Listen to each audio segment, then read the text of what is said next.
오스트리아 판례인데 역시 외국 판례가 되겠습니다.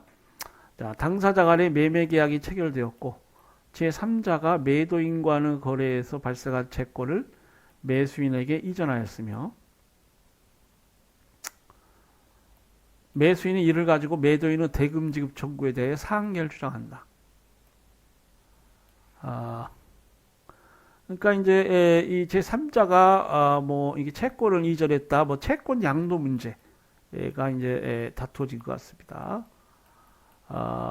그래서 매수인이 이 채권 제3자로부터 그 채권 양도를 받았다. 그 채권을 가지고 상계했다. 뭐 이렇게 주장을 한 모양이에요. 이제 당사자 간에 이런 매매 계약을 둘러싼 사법적 분쟁이 발생하면 뭐 이런 여러 다툼 그리고 그러니까 이제 민사소송에 당사자를 그 당사자 이익을 위해서 법정 행위를 자를 대리인이라고 그러죠. 그리고 이제 형사 사건은 변호인이라고 그래요. 그래서 이런 이 대리인들이 이런 여러 법률 전문가를 선임하죠. 그래서 이 대리인들이 여러 주장을 하게 됩니다.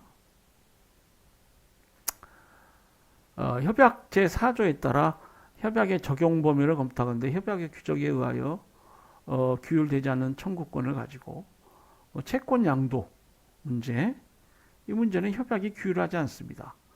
그래서 그러한 양수받은 청구권을 가지고 상계를 주장하는 것이 유효하냐, 이 문제는 CISG법에서는 찾아볼 수 없고 본 청구권에 적용될 중립법인 국내법에 의하여 결정돼야 한다.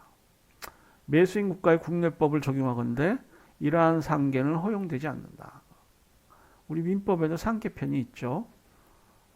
뭐 여러 상계 적상이라고 하는 여러 가지 그 민법이 규정하고 있는 요건을 갖춰야 됩니다. 그래서 상계가 허용되지 않는 경우가 있어요. 아마 이 사건이 바로 거기에 해당되는 것 같습니다. 그러니까 매수인은 결국 매매대금 모두를 지급해야 한다. 상계에 의해서 매매대금 일부를 상계하였다. 이 주장이 받아들여지지 않았습니다. 자, 당사자 간의 합의에 의해서 비엔나 협약의 적용을 배제할 수 있고 또 그 효과를 병리할 수 있다. 이렇게 말씀드렸습니다. 자, 2000년도 오스트리아 선례인데요. 관련 선례를 보면은 매도인의 표준 약관에 의하면 물품이 계약에 적합하지 아니한 경우 매도인은 하자를 보완하거나 물품을 교체하거나 대금을 반환할 수 있으나 매수인은 대금 지급을 유보할 수 없다. 자, 표준 약관이라는 것은 이게 이제 매매 계약을 체결할 때 그 미리 그 부동 문자로 뭐 계속 그라석격에 거래를 하니까 매매 계약을 하니까 미리 매도인이 이렇게 정해놓은 부동 문자로 정해놓고 이제 계약을 체결합니다. 그래서 변동이 있을 만한 그런 사항에 관해서만 이렇게 합의를 하고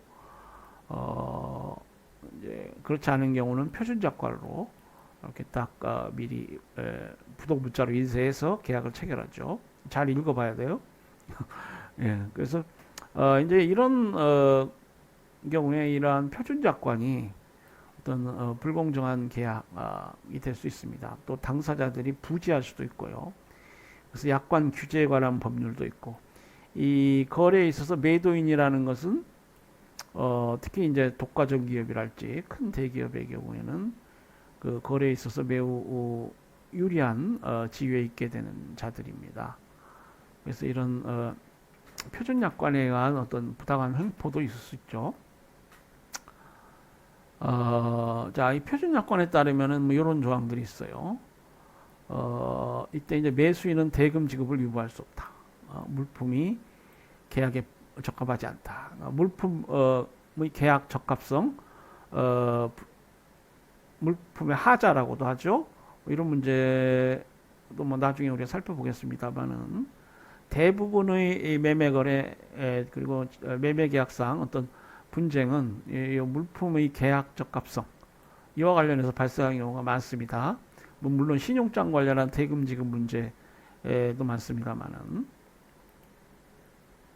아까 그래서 이 물품의 하자, 계약 부적합 그리고 그 검사 및 통지 기간 그 있어요. 권리를 그러니까 물품의 하자로 인한 권리를 계속 주장하려면 일정 기간 내에 이것을 검사하고 통지해야 됩니다.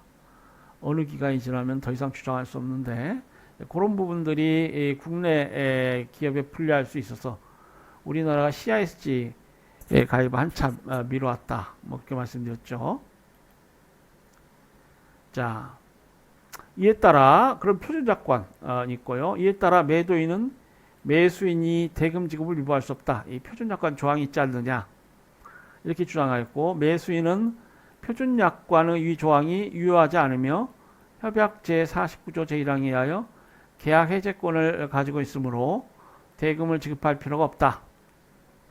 이렇게 주장했어요. 자, 어찌된 일인지 표준약관의 유효성을 주장하지 부인하고 있습니다. 자, 협약 제49조 제1항에 의하여 매수인은 일정 경우에 계약을 해지할 수 있는 권리가 있으나 CISG 협약상 계약 해제권이 당연히 있죠. 당사자는 이 규정을 배제하여 매수인의 해제권을 제한할 수 있다. 계약 체결하면서 합의를 통해서 이 해제권을 제한할 수 있죠. 다만 그것이 중거법인 국내법에 의하여 유효하여야만 하고 국내법의 규칙이 협약의 기본 원칙에 반하여서는 안 된다.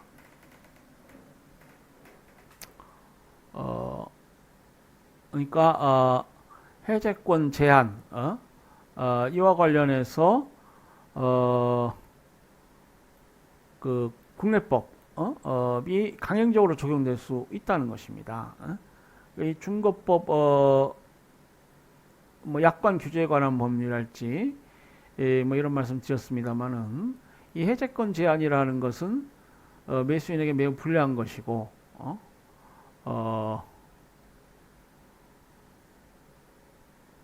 그 국내법 관련해서 이 해제권 제한 관련한 어떤 문제를 에 대한 강의적 성격의 규정이랄지 뭐 이런 것에 반하지 않아야고, 그리고 국내법 규칙이 협약의 기본 원칙에 반하여서는 안 된다라는 것이죠. 자, 이 계약 해제권이라는 것은 협약의 기본 원칙 중 하나고요. 매수인에게 인정된 종국적 구제 수단입니다. 그러니까 매도인이 부가기간이 경과한, 아까 그 치유기간, 뭐 좀 교수님마다 좀 얘기가 다른데요. 그러니까 얘기가 아니고 용어죠. 뭐 치유기간이라고 하시는 분도 계시고요. 부가기간이라고 하시는 분도 계셔요. 자, 이 경우는 이제 매도인이 그 부가기간, 치유기간을 허여한 모양입니다. 이 부가기간은 부여할 수도 있고 안 할 수도 있다 그랬죠. 그러니까 물품에 하자가 있는, 그러니까 계약에 부적합한 물품을 인도했으니까 계약 위반입니다. 그래서 이제 손해배상이랄지 이런 걸 청구할 수 있는데 부가기간을 허여할 수도 있고 안 할 수도 있어요. 근데 이 경우는 이제 허여를 한 모양입니다. 자, 그럼 그 부가기간 내에 하치유에서 물품을 제대로 된 물품을 인도한다거나 뭐 그래야 되는데, 결국 부가기간이 경과한 후에도 물품을 인도하지 못하고 매도인의 보완에도 불구하고 물품이 본질적으로 사용할 수 없는 때에는 이제 뒤에도 나오겠습니다만은 그 계약 해제에 관련해서 중대한 위반, 계약의 중대한 위반이 있는 경우면 계약 해제권이 인정된다. 이렇게 말씀드렸죠. 근데 이제 부가기간을 허여하게 되면은 그 대륙법의 법리와 동일하게 됩니다. 부가기간을 허여한다. 그러한 경우에는 경미한 계약 위반의 경우에도 계약을 해제할 수 있어요. 그러니까 부가기간을 허여했고 그 부가기간이 경과한 후에도 제대로 된 이행을 하지 않았다. 그러면은 계약을 해제할 수 있습니다. 뭐 손해배상 경우는 이제 계약 위반이 있으면 어떤 경우에도 할 수 있고요. 그래서 이제 이런데 결국 그 이 계약 해제권이라는 건 협약의 기본 원칙이고 매수인의 종국적 구제수단으로서 매우 중요한 것이다. 이런 것이고 또 계약 해제권을 이 사안에서는 제한했는데 매수인의 손해배상 청구권은 당연히 인정된다는 것이고요. 준거법 그러면 이제 준거법인 매도인 국가의 법을 보자. 그렇게 따르면 대금 지급 유보권의 제한을 포함하는 표준약관은 유효하다. 표준약관이 이제 불공정한 경우가 있다고 해도 그 표준약관 조항을 무효로 하는 경우는 그다지 많지 않습니다. 왜냐하면 그 표준약관도 부동문자로 인쇄되어서 당사자가 합의한 것으로 보는 경우가 많기 때문에 아주 불공정하고 특별한 정황이 인정되는 경우 아니면 표준약관이 당연히 유효한 거예요. 자, 이 사안도 대금 지급 유보권 제한을 포함한 표준약관은 유효하다 이렇게 봤습니다. 대금 지급 유보권의 제한이 매수인의 계약 해제권에 영향을 미치지 않으므로 자, 대금 지급을 유보할 수 없다. 이 조항하고 매수인이 계약을 해지할 수 있다. 이거하고는 뭐 다른 차원의 문제죠. 그러니까 매수인이 대금 지급 유보를 할 수 없고 대금을 지급할 의무가 표준약관에 따라 있고 또 매도인의 계약 위반이 있으면 매수인은 계약을 해지할 수 있다는 것이죠. 그래서 각각 다른 문제고 그렇기 때문에 국내법에 의하여 유보권의 제한이 유효하다라고 하더라도 이는 협약의 기본 원칙에 반하지 않는다. 그래서 이 표준약관 효력은 유효하고요. 대금 지급 유보를 할 수 없다. 이 제한은 유효하고 협약에 반하지 않고 따라서 매수인은 결국 대금 지급을 거부할 수가 없고 대금을 지급해야 된다는 것입니다. 다만 이제 매수인이 뭐 계약 해제권을 행사하느냐 뭐 다르듯 지금 국내법상 CI법상 다른 주장을 하는 거 그건 이제 별개로 다른 문제다라는 것이죠. 네.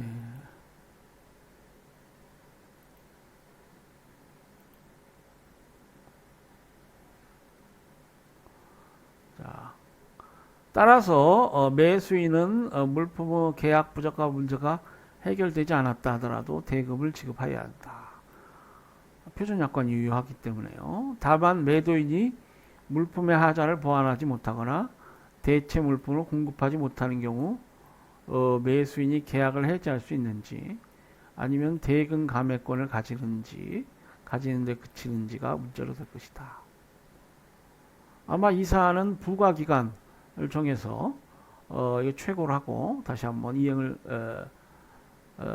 최고하고 그 부과기간 경과 후에도 하자를 보완하지 못했기 때문에 아마 계약 해제권 행사에 별 문제가 없을 것 같습니다.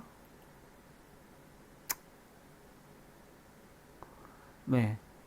자, 다음으로 우리 교재에 이제 비엔나 협약의 해석 원칙이 나옵니다. 제7절 보면은 이 협약의 해석에는 그 국제적 성격 및 적용상의 통일과 국제거래상의 신의 준수를 증진할 필요성을 고려해야 한다. 자, 그러니까 국제적 성격을 고려해서 해석해야 된다는 거예요. 그건 뭘 의미해요? 그러니까 용어를 이해하는 데 있어서 자국 사법상, 민법상 용어로 막 아전인수적으로 또 편파적으로 이걸 이해하고 해석해서는 안 되고요. 그 국제적 성격을 고려해야 되고, 뭐 아까 페이스 유니버시티 CISG 웹사이트도 있다고 했죠. 그리고 우리 유니렉스도 공부하고 있는데 이런 외국 선례들 이걸 또 잘 찾아봐야 됩니다. 그래서 다른 외국의 선례와 동떨어지게 판결한달지 뭐 그래서는 안 돼요. 적용상의 통일 그리고 국제거래상의 신의 준수 이 신의성실 원칙 신의성실 원칙은 우리 민법 사법의 대원칙이라고 그러죠. 사법에 있어서는 신의 성실 원칙이 뭐 국내 사법도 그렇고요. CISG 법도 그렇습니다. 양 당사자 간의 믿음, 그리고 성실, 지금 당사자가 아무 연락이 없는데 뭐 만연하게 있다가 계약을 해달랄지 뭐 이래서는 안 됩니다. 연락을 그때그때 필요할 때 꼭 취하고 말이죠. 특히 국제거래에서 이 신의 준수는 매우 중요합니다. 그러니까 공법 영역에 있어서 법치주의, 국가가 공권력을 행사할 때는 법에 근거해야 한다. 법치행정, 법치주의. 요 비슷한 것이 이게 아까 그 공법은 뭐 정책적이고 남성적이고 불평등한 자 간의 법률 관계로서 뭐 그런 느낌이 든다. 또 이 사법은 여성적 느낌이 들고 섬세하고 당사자의 의사가 중요하고 뭐 그렇다고 그러는데요. 그렇기 때문에 이 법치주의 원칙, 뭐 신의 성실 원칙 이런 것들이 이제 신의 성실 원칙은 사법상 사법형에서 대원칙이라고 할 수 있고 공법형에서 이제 법치주의 원칙이 대원칙이라고 할 수 있겠습니다. 자, 이 협약에 의하여 규율되는 사항으로서 협약에서 명시적으로 해결되지 않은 문제는 이 협약이 기초하고 있는 일반 원칙, 그 원칙이 없는 경우에는 국제사법 규칙에 의하여 적용되는 법에 따라 해결돼야 한다. 그래서 이 협약에서 뭐 계약의 성립이랄지 뭐 매도인 의무, 매수인의 의무 이렇게 나눠서 자세하게 잘 규율하고 있는데 거기에 의해서 해결되지 않으면은 이러한 신의 준수랄지 신의 성실 원칙, 선의 공정거래 원칙 등 사법상 일반 원칙, 그리고 국제사법 규칙에 적용되는 국내법. 그러니까 뭐 어느 나라나 뭐 예컨대 미국의 UCC를 보면은 선의 공정거래 원칙, bona fide and fair 라는 그런 문구가 있죠. 그래서 당사자는 성실하게 또 신의에 따라 행동해야 되고 또 fair dealings 공정거래가 이루어지도록 노력해야 한다. 뭐 이런 것들 UCC의 어떤 기본 일반 원칙, 우리 대한민국 민법의 신의 성실 원칙 이런 법 일반 원칙에 따라 해결돼야 된다는 것입니다. 자, 이 미국 거 설렜네요. 1999년도 매도 보실까요? 이게 보면은 이제 그 공법적 규제 관련해서 뭐 신의 성실 원칙이랄지 뭐 이런 것들이 문제되는 사례인데요. 매도인이 인도한 물품이 매수인 국가의 공법이나 규제에 적합하지 않은 이 사건에 있어서 매도인은 협약 제35조에 의할 때 일반적으로 매수인이 영업소에서 시행되고 있는 공법이나 규제에 적합한 물품을 인도할 의무를 지고 있지 않다고 판시한 독일 판례를 원용하면서 다음과 같이 주장합니다. 이 미국 법원의 판례인데 독일 판례, 그 이전에 독일 판례가 있었어요. 이제 그 판례를 원용하고 있습니다. 그러니까 이제 신의 성실의 원칙이랄지 이런 사법상 일반 원칙 문제도 있고요. 특히 그 적용상의 통일성, 국제적 성격 관련해서 미국 법원의 선례하고 독일 선례가 이게 안 맞으면 안 되죠. 그러니까 이렇게 외국 판례를 원용한다는 것, 이게 이제 그 국제적 성격, CISG의 국제적 성격 관련해서 의미가 있게 됩니다. 자, 매수인에게 유리한 결론을 내린 중재 판정에 대하여 협약 제35조에 관한 독일 판례에 따르지 않았고 중재 판정은 선량한 풍속 그 밖의 사회 질서에 반하고 협약제 7조가 규정하고 있는 바와 같이 협약의 국제적 성격을 고려해야 하고 적용에 있어서 통일성을 기하해야 함을 명백히 위반한 것이라고 주장했다. 그러니까 이제 독일 법원 판례를 보면은 이 독일 법원 판례는 그 이전에 중재 판정, 이 중재 판정을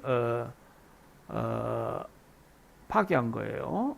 그러니까 이 중재 판정이 협약의 국제적 성격을 고려하지도 않았고, 그래서 이제 독일 법원이 그 중재 판정을 파기하고 새로운 판결을 했습니다.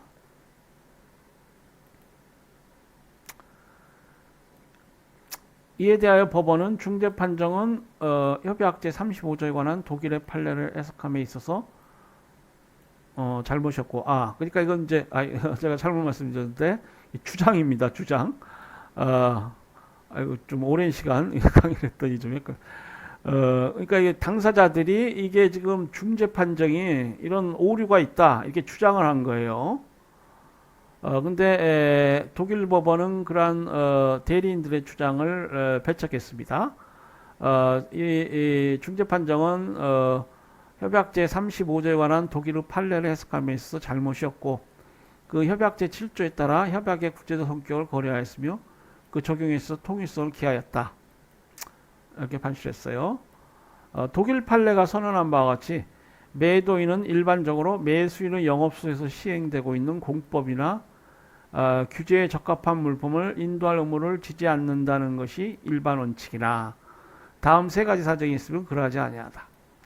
그래서 근데 이건 미국 법원 얘기입니다. 그러니까 독일 중재 판정이 있었고 독일 법원이 그 중재 판정을 지지하면서 그런 판결을 했는데 그거 좋다 이거야. 그 독일 판례를 지지한다. 그렇지만 다음 세 가지 사정이 있으면 그러하지 아니하다. 미국 법원은 이제 그렇게 판결했어요. 자, 그러니까 갑과 을이 이제 국제 매매 계약을 체결했는데 이게 보니까 이게 뭐 마약이더라. 금제품. 뭐 성인들 많이 보는 포르노그래피랄지 뭐 이런 국가들이 불법 시하는 그런 물품을 대상으로 매매 계약을 체결했다. 또 보건 기준. 요즘 뭐 코로나 바이러스 때문에 우리 지금 국제적 보건 기준이랄지 국내 보건법상의 여러 가지 국가의 강제 처분들 뭐 이런 것들이 문제되는데 우리 보건 기준에 맞지 않는 뭐 식품이랄지 뭐 이런 게 있을 수 있죠. 이제 그런 것들을 사고 팔았을 때 그러니까 매도인이 이제 그런 물품을 팔았다. 근데 매수인 국가에서는 그것이 그러한 금제품 법에 의해서 규제되는 그런 물품이었다. 그러면은 이건 하자 있는 물품이죠. 있는 물품입니다. 자, 그런데 통상적으로 그러한 물품이 국제 거래 대상이 된다 이 말이에요. 다른 나라에는 이게 다 잘 그대로 팔고 문제가 없다. 근데 이제 매수인 특히 이 거래에서 매수인 국가의 공법이 좀 엄해가지고 이게 규제에 해당이 되고 결국 그렇게 되면 이제 매수인 입장에서는 이걸 뭐 전매할 수도 없고 국내에서 어떻게 처분하기가 뭐하죠. 뭐 폐기나 해야 된다든지. 뭐 그렇게 되면은 결국은 법상 하자 있는 물품, 계약 목적에 부적합한 물품이 되는 거예요. 자, 그런 경우에 우리 이 사법적